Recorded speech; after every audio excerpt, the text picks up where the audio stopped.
রাজ্যে সুপ্রাচীন এবং ঐতিহ্যবাহী ক্লাব হচ্ছে টাউন ক্লাব। আর এবারও কিন্তু টাউন ক্লাব অংশগ্রহণ করছে ফুটবল খেলায়।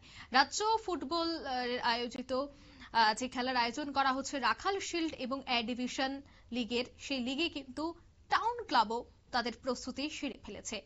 সাংবাদিক সম্মেলন আজ করা হয় ক্লাবের পক্ষ থেকে এবং সেই সাংবাদিক সম্মেলনে দেখা গেছে যে দলের জার্সি উন্মোচন করা হয়। সাংবাদিক সম্মেলনে কোচ সুজিত ঘোষ বিস্তারিত তুলে ধরেন।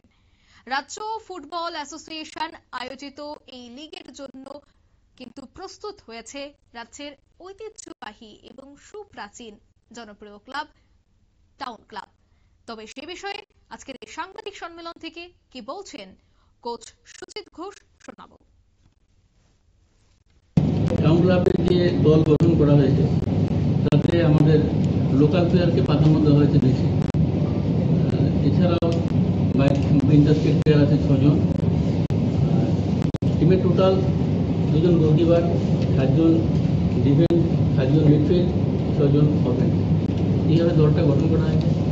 তার মধ্যে লোকাল যেসব প্লেয়ার আছে তারা মোটামুটি ভালো মানের ফুটবলার। আর এখন এডমিশন রাখাল শিল্ডী হোক বা লিগ ফুটবলই হোক, যে মানের খেলা হয় ত্রিপুরা রাজ্যে, তাতে একটা মোটামুটি একটা ভালো দল গঠন না করলে কিন্তু টিকে থাকা খুব মুশকিল। বর্তমান যে আমাদের যে চলছে, সেদিক থেকে আশা করি চিন্তা খারাপ হয়নি। আর যেহেতু টুর্নামেন্টের ফার্স্ট ম্যাচ আমাদের 12 তারিখ, বেশি দিন সময় পাওয়া যায়নি। গত 5 তারিখ থেকে অনুষ্ঠান আরম্ভ হয়েছে।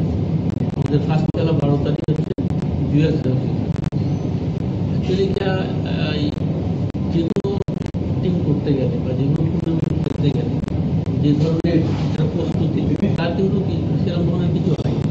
শুধু আমাদের না, 2-3টে দল বাদ দিয়ে মোটামুটি সব একই অবস্থায় আছে।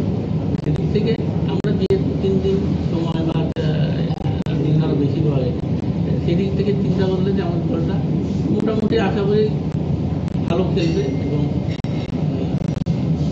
ভালো খেলা হবে। আপনারা শুনলেন কোচের বক্তব্য। এবছর তারা ভালো খেলা উপহার দেবেন রাজ্যবাসীকে, সেই আশায় তারা করছেন। টিম গঠন করা হয়ে গেছে। অন্যদিকে এবারের এই লিগে ভালো খেলবে টাউন ক্লাব, সেই আশাই করছেন ক্লাব কর্তৃপক্ষ। নিয়ে নিচ্ছি ছোট্ট একটি বিজ্ঞাপন বিরতির সঙ্গে থাকুন।